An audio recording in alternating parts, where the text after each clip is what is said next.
देखो प्रश्नावली 10.3 का 16वां क्वेश्चन, ठीक है। तो इसका हल देखते हैं।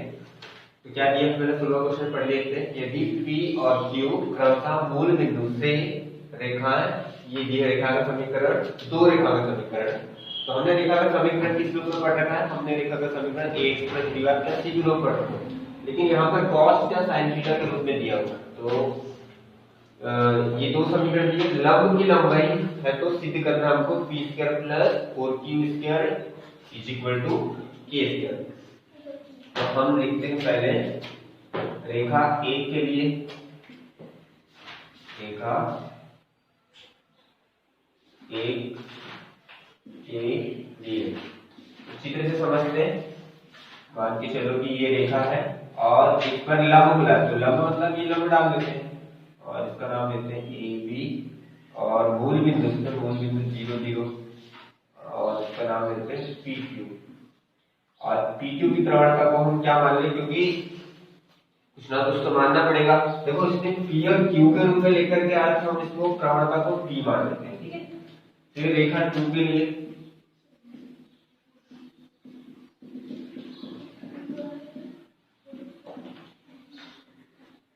रेखा 2 के लिए तो इसमें भी हम ऐसी डायग्राम बना लेते हैं।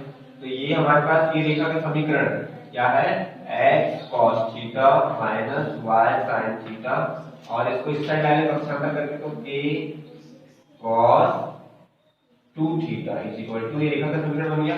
उसी प्रकार से रेखा 2 के लिए बनेगा बेटा, इसमें भी मान लेते हैं, इसमें a भी मान लेते हैं, इसमें pq मान लेते हैं, चलो pq, और इसमें a भी मान लेते हैं, लंब और मूल बिंदु है तो 0 0, और इसकी प्रवणता को Q मान लेते हैं क्योंकि हमको Q सिद्ध करके लेके आ रहे हैं।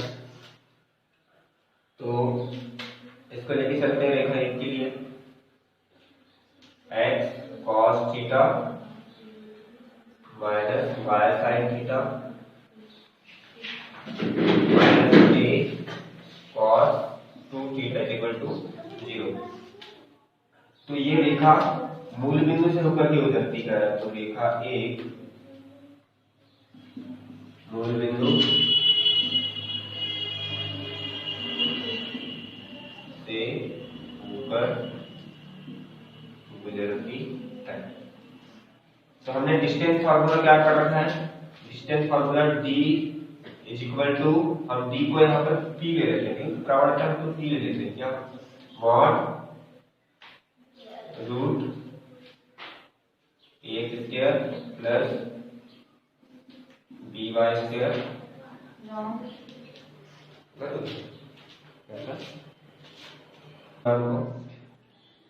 देखो कुल मिलाकर के यदि हम a बराबर रखते हैं तो x1 0, तो ये 0 हो जाएगा मूल बिंदु, देखो 0 से ऊपर जा रहा है, फिर वहां पर भी 0 हो जाएगा। बस हमारे पास यहाँ c का मान आएगा। c का मान क्या है हमारे पास? -k।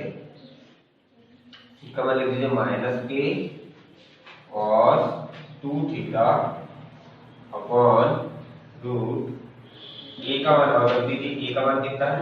cos, देखो वर्ग तो यहाँ वर्ग हो जाएगा, cos 1θ प्लस b का मान कितना है? b का मान sin है, तो माइनस का वर्ग मतलब प्लस, sin 1θ। हमने एक फॉर्मूला पढ़ रखा बेटा ट्रिग्नोमेट्री में कि sin 1θ + cos 1θ कितना होता है? 1। तो हम इसका मान कर देंगे 1, और ये हम p के इक्वल टू लेके चल रहे हैं। तो ये देखो -k cos 2θ, और इसका मान हो जाएगा 1, और मापांक है तो मापांक, देखो मापांक का नियम ये पढ़ रखा हमने कि जब भी ये मापांक के बाहर आएगा तो माइनस क्या हो जाएगा? प्लस जाएगा। तो p = निकल के आ जाएगा k cos 2θ। इसको समीकरण नंबर 1, ठीक है। ये इसको देखो हमने इसको 1 माना, इसको 2 मान लिया, ठीक है, तो हम इसको 3 दे देते हैं।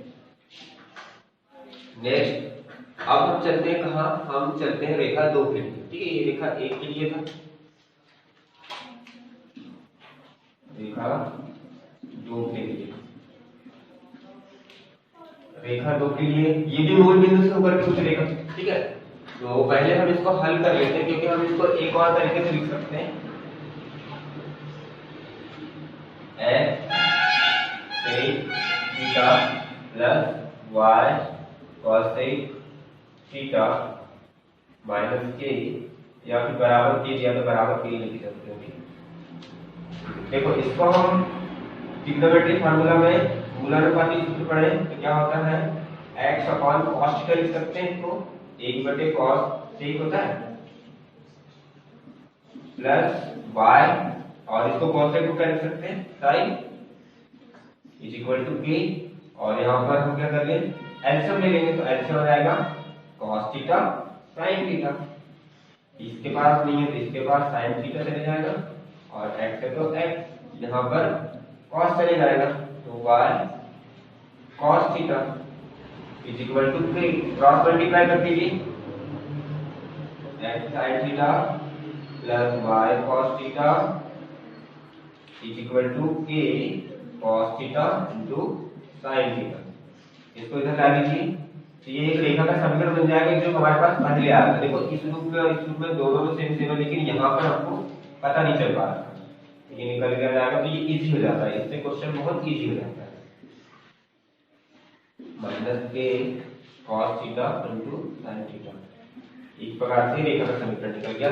अब फिर इसी को हम मूल बिंदु से होकर गुजार देते हैं, तो रेखा इसको देखो यहाँ 3 दिए हैं तो इसको 4 दे रखते हैं, रेखा 4 मूल बिंदु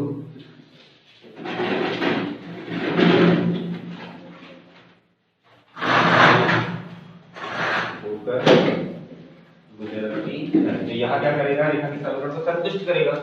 तो हमने डिस्टेंस फार्मूला पढ़ रखा है, लेकिन डिस्टेंस फार्मूला में d बराबर लिखते हैं, t बराबर लिखे तो हम यहाँ लिखेंगे q बराबर ax1 plus by1 plus c upon root a1 plus b1। इसको आगे बढ़ा देते थे जगह खाली, तो x1 मतलब फिर 0 हो जाएगा बेटा, हो जाएगा ना, क्योंकि x1 मूल बिंदु से होकर के जाएगा तो a भी रखेंगे तो 0 होगा, यहाँ भी 0 ही होगा। लेकिन c का मान हो जाएगा minus k cos theta into sin theta upon a1 b1, तो रूट a का मान कितना है, a का मान sin वर्ग थीटा प्लस cos वर्ग theta.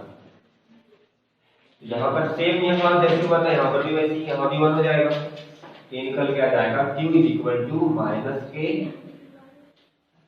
cos theta into sin theta, और मापांक है तो मापांक हटाने के बाद प्लस हो जाएगा k cos theta into sin theta.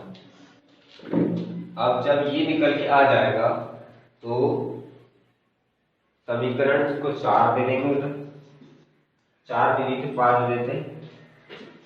अब हम देखो इसके आगे हम इस रूप में लाने के लिए क्या करेंगे बेटा, इसमें 2 का गुणा 2 का भाग कर देंगे। तो देखो यहाँ यदि 2 लिखते हैं हम, तो एक फॉर्मूला हमने ट्रिग्नोमेट्री पढ़ रखा था कि 2 cos theta into sin theta क्या होता है, 2 sin थीटा है ना, तो हम इसको यहाँ कर देंगे 2 का मल्टीप्लाई और 2 का divide, 2 cos theta into sin theta. तो इतने का फॉर्मूला हमने पढ़ रखा है, क्या होता है, इतने का फॉर्मूला होता है 2, इतने का होता है sin 2 theta, 2 cos into sin theta होता है sin 2 थीटा। तो यहाँ पर सीधे हम क्रॉस मल्टीप्लाई कर लेंगे तो हो जाएगा 2q is equal to k sin 2 theta. इसको समीकरण नंबर, अच्छा यहाँ 5 में लेकर के बेटा हम यहाँ 5 लिखते हैं। अब समीकरण 3 और 5 को वर्ग करके जोड़ देता है, समीकरण 3 और 5 को वर्ग करके जोड़ देता है। तो वर्ग करके जोड़ेंगे तो क्या होगा, p का वर्ग और इसका लेफ्ट हैंड साइड क्या है 2q का वर्ग, और राइट हैंड साइड में जुड़ेगा तो k का वर्ग cos वर्ग 2 थीटा cos वर्ग 2 थीटा प्लस k का वर्ग sin वर्ग 2 थीटा।